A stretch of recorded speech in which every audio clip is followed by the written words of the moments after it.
ನೋವಿನಲ್ಲಿ ತುಂಬ ಕಷ್ಟದಲ್ಲಿ ನಮ್ಮ ಕನ್ನಡ ಚಿತ್ರರಂಗ ಎಷ್ಟೆಲ್ಲ ಸಮಸ್ಯೆಗಳನ್ನು ಎದುರಿಸ್ತಾ ಇದ್ದೀವಿ. ಅದಕ್ಕೆ ಒಂದು ಪರಿಹಾರವಾಗಲಿ ಅಂತ ದೇವರಿಗೂ ನಾವು ಒಂದು ಹೋಮ ಹವನ ಮಾಡೋ ಮೂಲಕ ನಮ್ಮ ಕಷ್ಟಗಳಿಗೆ ಒಂದು ದಾರಿ ಹುಡುಕುವ ಕೆಲಸ ಆಗ್ತದೆ. ಖಂಡಿತ ಅನಿಸುತ್ತೆ. ದೇವರ ಆಶೀರ್ವಾದ ಖಂಡಿತ ಸಿಗುತ್ತೆ. ಒಂದು ಮುಂದಿನ ದಿನಗಳಲ್ಲಿ ಒಳ್ಳೆ ದಿನಗಳು ಬರಬೇಕು ಕನ್ನಡ ಚಿತ್ರರಂಗಕ್ಕೆ ಅನ್ನೋದು ಒಂದೇ ಉದ್ದೇಶ.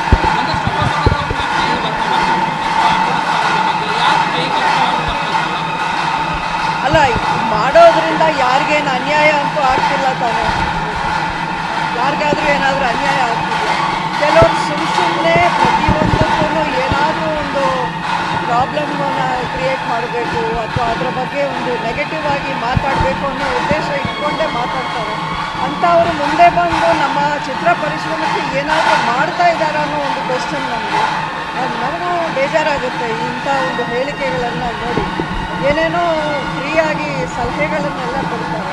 ಮಾಡಲಿ, ಒಳ್ಳೆಯದು. ಎಲ್ಲರ ಅಡ್ವೈಸನ್ನು ವೆಲ್ಕಮ್. ಆದರೆ ಆ ಒಂದು ಅಡ್ವೈಸ್ನ ಇಂಪ್ಲಿಮೆಂಟ್ ಮಾಡೋಕ್ಕೆ ಅವುಗಳಿಂದ ಯಾವ ರೀತಿಯ ಒಂದು ಸಪೋರ್ಟ್ ಸಹಕಾರ ಸಿಗ್ತಾ ಇದೆ ಅನ್ನೋದು ನಾವು ಕ್ವೆಶ್ಚನ್ ಮಾಡಬೇಕಾಗುತ್ತೆ.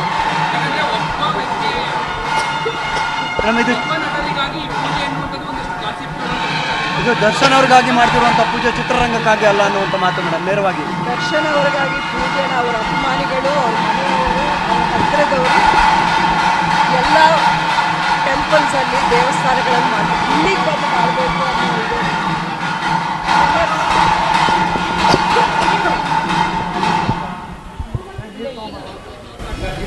ಏನಾದರೂ ಒಂದು ಒಳ್ಳೆಯ ಕೆಲಸ ಮಾಡೋಕ್ಕೆ ಹೊರಟಾಗ ನಾವೊಂದು ಅಪಸ್ವರಗಳು ಬಂದೇ ಬರುತ್ತೆ.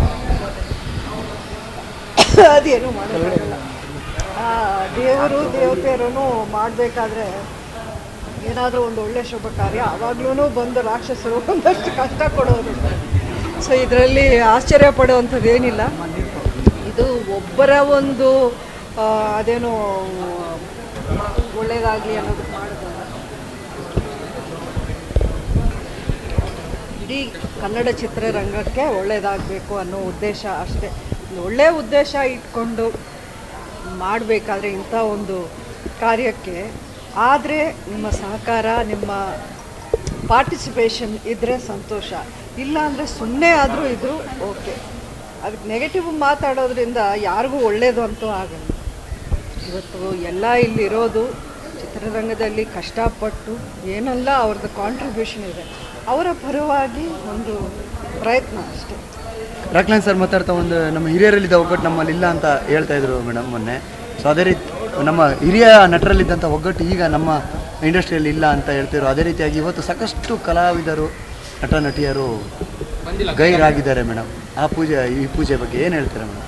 ಇದು ಸ್ವಲ್ಪ ಬೇಜಾರಿನ ವಿಷಯನೇ. ಯಾಕೆಂದರೆ ಅಂಬರೀಷ್ ಅವರ ಒಂದು 20 ವರ್ಷದ ಎಫರ್ಟು, ಶ್ರಮ ಈ ಒಂದು ಕಲಾವಿದರ ಭವನ ಆಗೋಕ್ಕೆ ಅವರ ಅಷ್ಟು ಕಷ್ಟಪಟ್ಟು ಏನೆಲ್ಲ ಅವರು ಎಕ್ಸಸೈಸ್ ಮಾಡಬೇಕಿತ್ತು, ಇದನ್ನು ಒಂದು ಕನಸನ್ನು, ರಾಜ್ಕುಮಾರ್ ಅವರ ಕನಸನ್ನು ನನಸು ಮಾಡಬೇಕು ಅನ್ನೋ ಒಂದೇ ಉದ್ದೇಶ ಇಟ್ಕೊಂಡು ಅವರು ಆವಾಗ್ಲೂ ಫಸ್ಟು ಇನಾಗ್ರೇಷನ್ ನಡೆದಾಗ ಎಲ್ಲ ಆ ಕಲಾವಿದರನ್ನ ಕರೆದು ಒಂದೇ ಮಾತು ಹೇಳಿದ್ರು, ಇದು ನನಗೋಸ್ಕರ ಅಲ್ಲ, ನಾನಿರೋದಿಲ್ಲ, ಇದನ್ನು ನೀವೆಲ್ಲರೂ ಬಳಸ್ಕೋಬೇಕು. ಕಲಾವಿದರಿಗೆ ಎಲ್ಲರೂ ಒಟ್ಟಾಗಿ ಸೇರೋಕ್ಕೆ ಒಂದು ಸೂರು ಬೇಕು ನಮ್ಮಲ್ಲಿ, ಅದು ಇಲ್ಲ, ಬೇರೆ ಎಲ್ಲ ಇಂಡಸ್ಟ್ರೀಲಿದೆ, ನಮ್ಮಲ್ಲಿ ಆಗಿಲ್ಲ ಅನ್ನೋ ಒಂದೇ ಒಂದು ಉದ್ದೇಶಕ್ಕೆ ಮಾಡಿದ್ದು.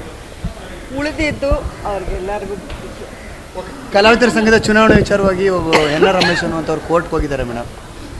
ನೋಡಿ, ಇದಕ್ಕೂ ನಮಗೆ ಸಂಬಂಧನೂ ಇಲ್ಲ, ನಮ್ಗೆ ಗೊತ್ತೂ ಇಲ್ಲ.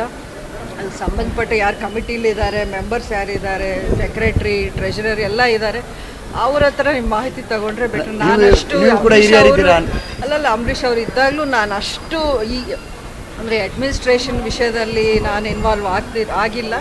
ಈಗಲೂ ಆಗೋದು ಸರಿ ಹೋಗಲ್ಲ. ಮುಂದಕ್ಕೆ ಏನು ನಡೆಯುತ್ತೆ, ಎಲೆಕ್ಷನ್ ನಡೀಲೇಬೇಕು. ನಾನು 3 ವರ್ಷದಿಂದ ಕೇಳ್ತಾನೆ ಬಂದಿದ್ದೀನಿ, ಒಂದು ವ್ಯವಸ್ಥಿತವಾಗಿ ನಾವು ಇಲ್ಲ ಎಲೆಕ್ಷನ್ ಮಾಡಬೇಕು, ಅದೇನೆಲ್ಲ ನಾರ್ಮ್ಸು ಗೈಡ್ಲೈನ್ಸ್ ಇದೆ ಅದನ್ನು ಫಾಲೋ ಮಾಡಲೇಬೇಕು. ಯಾವುದೇ ಕಾರಣಕ್ಕೂ ಅಂಬರೀಷ್ ಅವರ ಹೆಸರಿಗೆ ಅವರು ಪಟ್ಟ ಕಷ್ಟಕ್ಕೆ ಒಂದೇ ಒಂದು ಕಪ್ಪು ಚುಕ್ಕಿ ಆದರೂ ಕಳಂಕನಾದರೂ ಬರದೇ ಇದ್ದಂಗೆ ನೋಡ್ಕೊಳ್ಳಿ ಅನ್ನೋಂಥ ಮಾತನ್ನು ನಾನು ಹೇಳಿದ್ದೀನಿ. ಮುಂದಕ್ಕೆ ಅದು ನಡೆಯುತ್ತೆ, ಖಂಡಿತ ಅದು ನಡೆಯುತ್ತೆ. ಅದು ಓಪನ್ ಆಗಿ ಪಾರದರ್ಶಕವಾಗಿ ನಡೀಬೇಕು, ಅದೊಂದಷ್ಟೇ.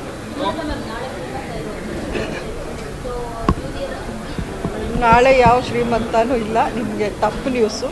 ಎಲ್ಲ ನ್ಯೂಸ್ ಇದ್ದಾಗ ನಾನೇ ನಿಮ್ಗೆಲ್ಲರಿಗೂ ತಿಳಿಸ್ತೀನಿ, ಎಲ್ಲ ಹೇಳ್ತೀನಿ.